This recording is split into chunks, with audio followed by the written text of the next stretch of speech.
Hey, so I don't mean that to sound negative. Actually, I think you can train your dog, and it also ain't clickbait either because, like, you technically can't train your dog. That's the difference between getting from point A to point B. You start one place where you can't do something, and then you learn and you figure it out, or you get some help, and then you can. So it's like true and false at the same time, right? You can train your dog, but right now you can't. So that's why you're looking at videos like this. And my goal is to provide helpful information that's not theoretical, that you can actually implement so that you can achieve your desired results that you want. Because, it's enjoyable to pass time. Maybe you're working on something and you want to hear somebody talk about subject that's interesting to you. But at the end of the day, a lot of people are on here trying to be like, yo, just tell me what works so I can implement it. Because I want to change for real. So hopefully my videos are a little bit of both. I know they kind of run long. But if you stick through each video, there will be like total diamonds in there. Sometimes I take a little bit of a meandering path to say it. But that's just my style. So what we're going to talk about today is like, why can't you train your dog? And I was thinking about a way I can explain this that would be lighthearted without sounding critical, because I don't want to criticize anybody. So here's what I want to say.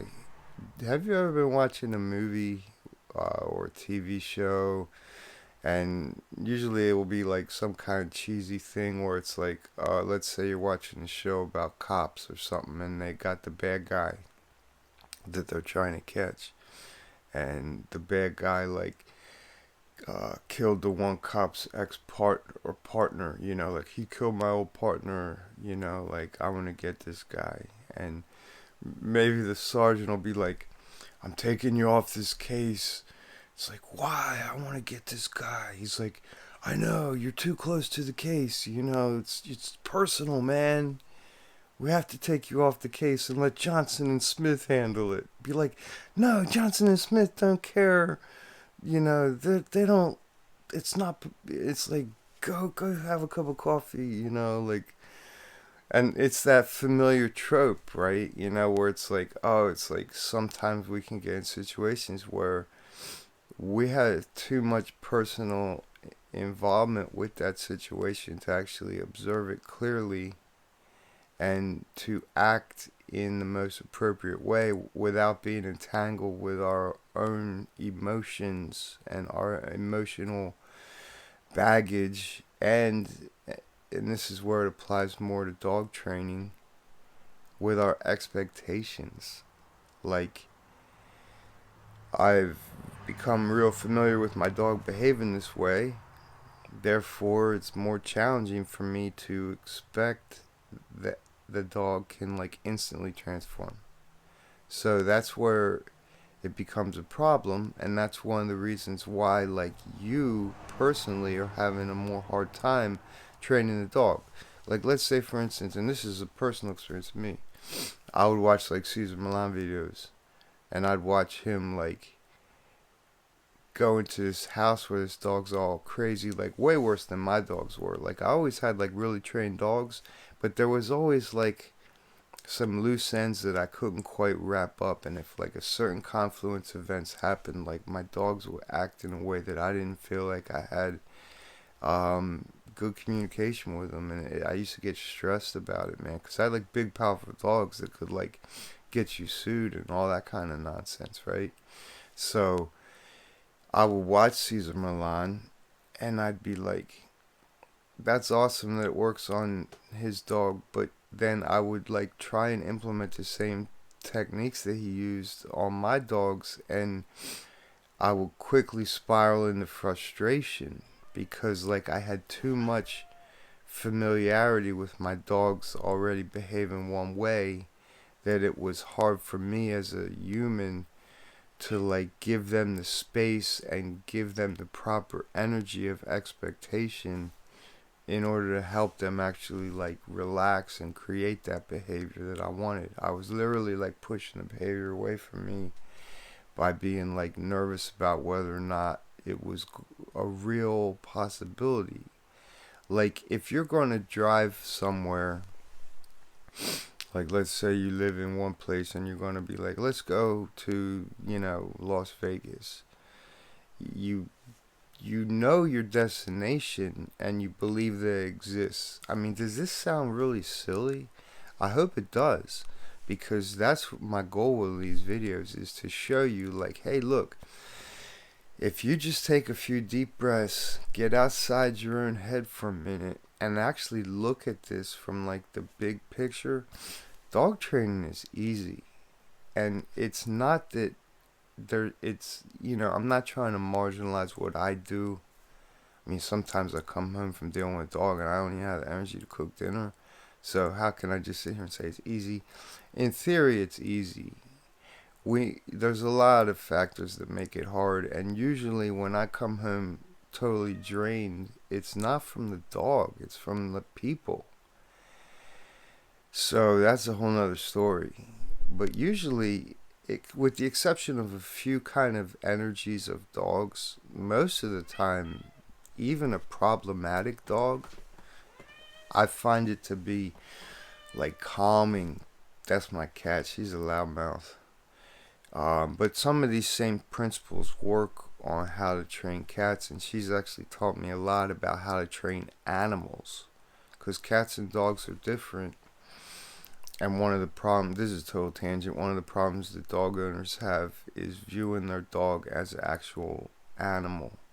So by having this cat, who just showed up at my house one day and needed a bunch of medical attention, and I therefore now here I am, a cat owner, which is like kind of funny. But anyway, she's taught me a lot about how to tap into different awareness and different levels of patience, in order to help an animal understand what I'm trying to communicate to them. So getting back to it, like being too close to the situation, what does it mean? It just means your expectations have carved a really deep rut that's harder for you to stand on the ridge of and look at the whole picture, because you're stuck in this channel. And even if you're like committed to thinking better, and you're like, no, I'm not expecting my dog to be bad, I really think he can change, it doesn't matter, because your internal resonation isn't fully sold. So therefore, even though you think you're on board with it, you still are expressing this like not tenacious hesitation. Tenacious means like strong and not quitting. I was looking for the opposite of that. Your expression is trepidation. Like, I don't want to believe that this could be fully real yet until I see more evidence of it. And that's what I'm saying with like a dog trainer. I have two primary dog training courses. One's called DMT, which stands for Dog Mindset Training. And that's like the advanced level course. And it's for people that want to not only have their dog behave good, but to really tap into the awareness and all the hidden signs that their dog is there to show them. And they actually have like this different dynamic of connection with their dog as like a teacher. Like, well, maybe your dog is acting crazy, so you can learn how to be patient. Or maybe your dog's not listening because your communication is really skewed. And rather than just superficially fix like it enough to get their dog to behave, they really want to dive into that concept. Like, what are some other areas in my life where my communication isn't clear? Now that I've worked with my dog and established clear communication with my dog, how can I transfer these things into other areas of my life that'll further enhance my relationship with my dog? So the dog mindset training is like for people that really are looking to go deep, and that's what we do. The other course I offer is called the 4-Minute Mile. And you may not be familiar with that depending on how old or how young you are. If you're older, you'll have probably read about it in the news. If you're younger, you probably won't even recognize this guy's name or anything. But there was, for a long time in track and field, there was a physical barrier, quote unquote, of a human being not being able to run a mile slower than 4 minutes, faster than 4 minutes, like less than 4 minutes. And like scientists were all just like, yo, the human lungs can't, process oxygen enough to fuel the muscles. They had like this whole laundry list of reasons why it was like impossible, and like there's just no way with our atmospheric pressure and all this. I mean, really, people make a career out of this stuff, just trying to sound smart.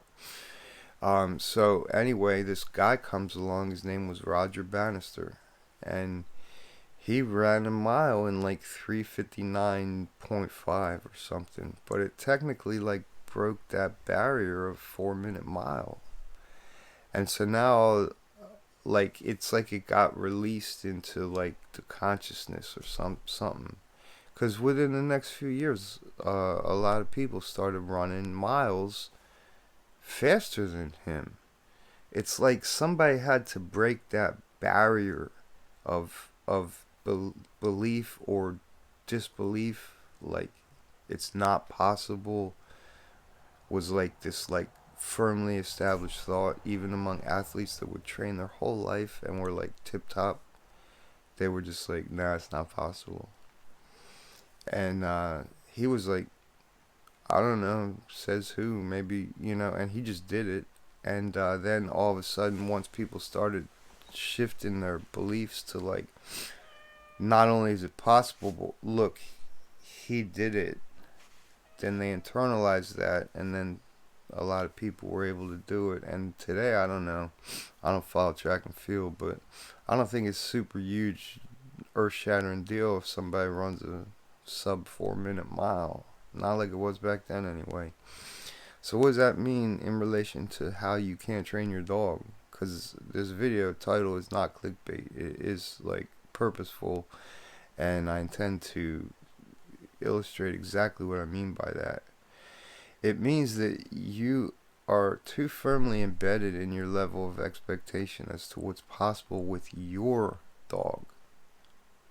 It's not that you don't believe that dogs are trainable, or even that your dog is trainable. Like if Cesar Millan like showed up at your house, if you follow him, he's the man, he's awesome. If he showed up, you probably believe he could train your dog, but you don't believe you can, and that's like the whole problem. And more importantly than that is that you won't believe it until you can see it happen. So like when you hire a dog trainer that can actually help you, part of the help is to actually help your dog calm down, get your dog to chill out, learn some new habits, rewire their neurons a little bit so they start to want to default to like good behaviors. And it can happen pretty fast with a dog. They're pretty adaptable. A human, a lot of times, and I'm speaking from my own personal experience, they will see their dog behave better with me.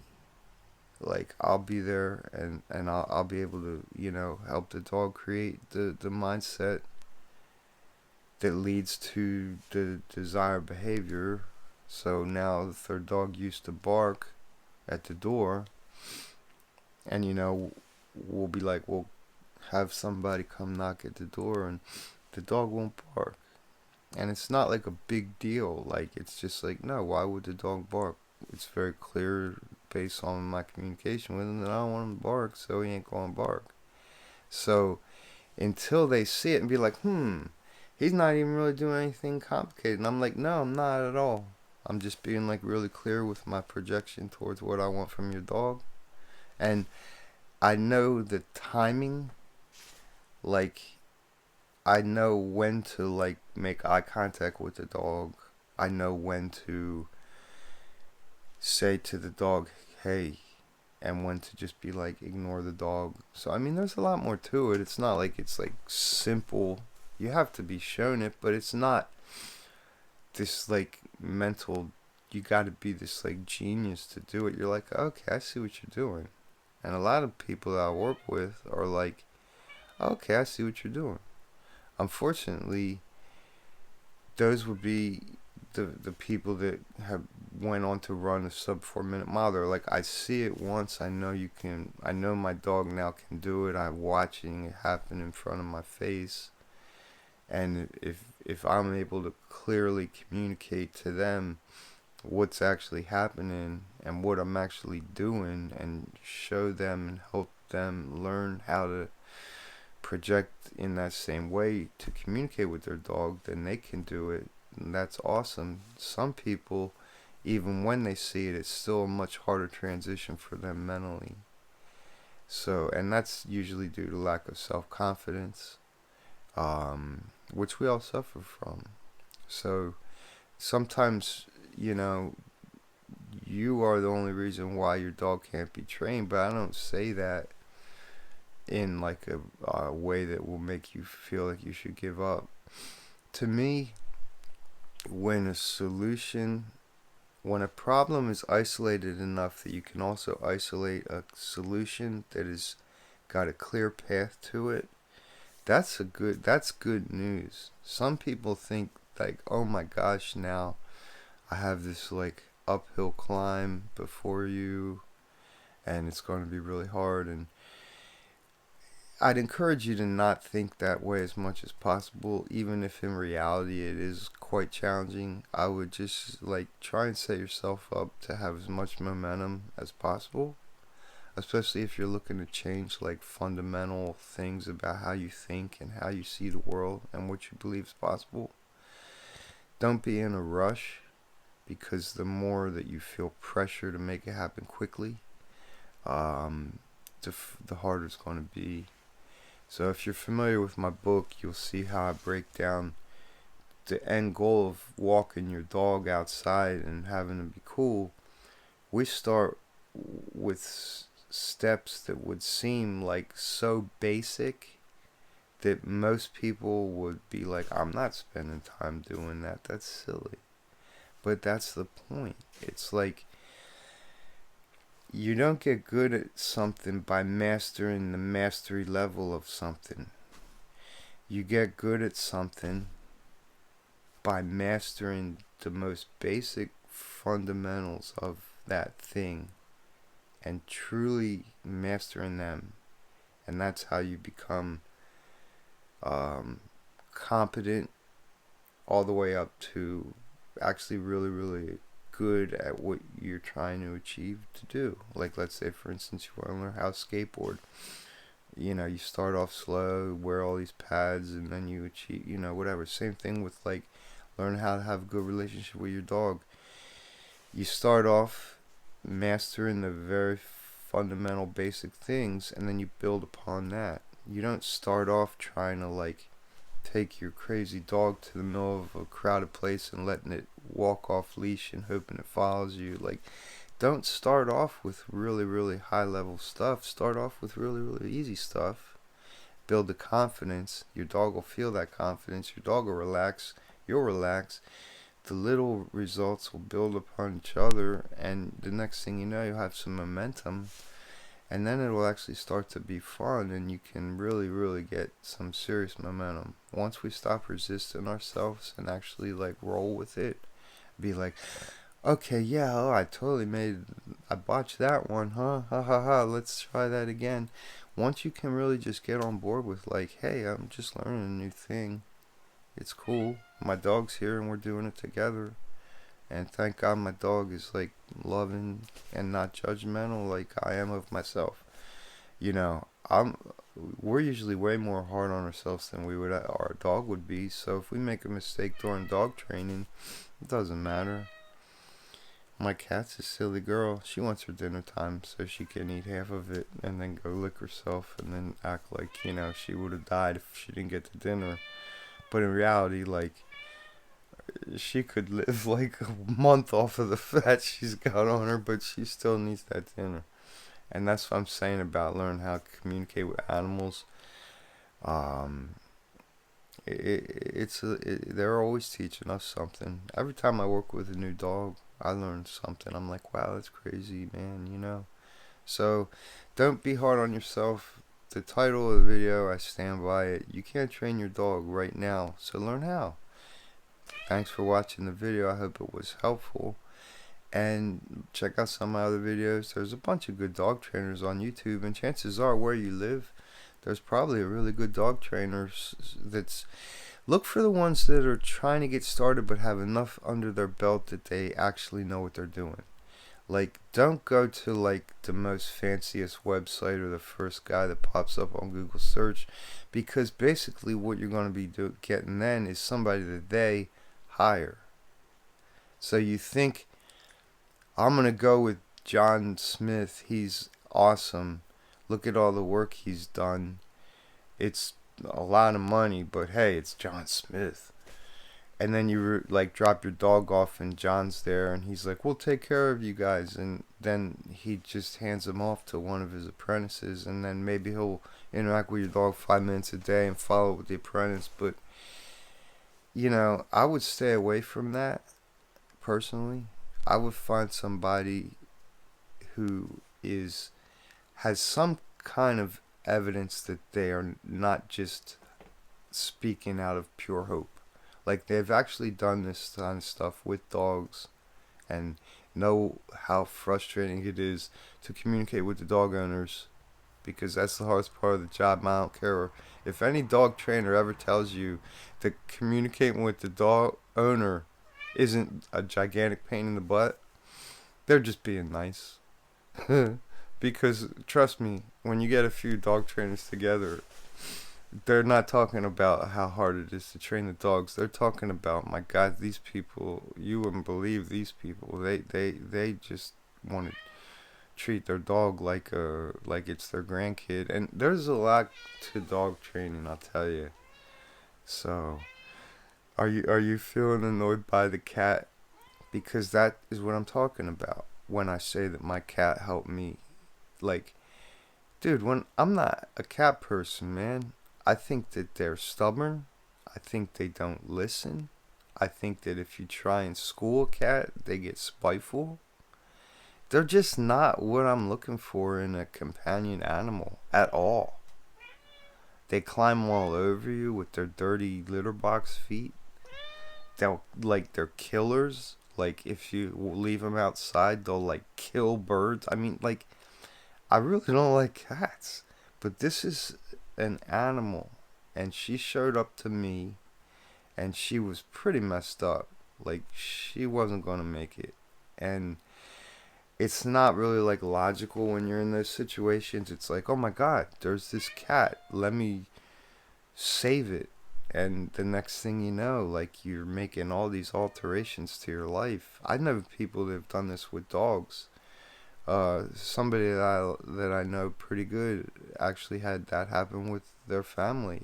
His wife and 2 kids had a dog literally like land in their lap. Like, they almost had like no choice but to like save this dog. And they had to turn the whole life upside down, but they did it, and now they have like a really awesome dog. So getting back to my point about this cat training me, dude, when she showed up, I was like, who do you think you're talking to? I'm like, you're the animal. And then, I'd like put her outside, and then she'd be like, wah, wah, wah, wah, wah, wah, wah, like up at the window and all that. Like, I had to really like recalibrate my whole relationship with like animals because of this cat. And once I got through that process of being like, well, she really is just, she's a cat. Her brain is like this big. She don't know really how to express herself any other way than to be annoying sometimes. And I do love her a lot. She's such a sweetheart. So, by softening me up like that, because I was like alpha male pit bull trainer dude with like all this ink and like big strong dogs, and oh, nobody can train that dog. You did a good job. Like, now you look at how good they are. I was like give me the, and this cat softened me up, and she made me like a much better dog trainer, because now I can train a dog way faster than I used to be able to, because I listen way more than I used to. And I realized that I don't have to implement like this like macho style. It's been a real blessing. I've had it for a long time. She's old. She actually just got all of her teeth taken out. She had a disease called stomatitis, and she was allergic to her own teeth. So she was all messed up. I had to get all of her teeth took out. So now she's like got no teeth, man. She's funny. She's a cutie. Alright, so I ain't trying to talk about cat video now. But look, yeah, you're having problems training your dog. You need some help. Get some help. It's easy. You can get free help. You can join communities where a bunch of people sit online and type of keyboards, and you can get like that feedback, like, hey, I tried this. Why isn't it working? Well, did you do this? Well, no, I didn't think about it. Well, how'd you try that? You can interact with people on the internet, or if you're in a big city or somewhere cool, you can maybe find a group, or just find a good dog trainer who's not all about spending all of your money on marketing to make themselves look awesome while they don't even pay attention to your dog. Find somebody that's going to go hands-on for real, that knows what they're doing, and you'll be surprised. It probably won't take anywhere near as long as you think. Any dog trainer you get into that's going to be like wanting to like string it out and milk it out way before they even like meet the dog, I don't know. I always tell people, hey, look, this might take a while, or we might be done real quick. I might come over once and then follow up in a month, and that's it. Other people, I'm like, yo, your dog needs some serious stuff, but don't, try and find somebody that's going to shoot straight with you, and your dog will appreciate it. And if you want to call me, reach out to me. We can talk on the phone. I'll try and help you find somebody around there. I got some connections. Maybe if you're in an area that I'm familiar with, I'd be able to recommend somebody for you. Alright, thanks for watching. Cat says bye. She says, bye, come feed me now. Okay, bye.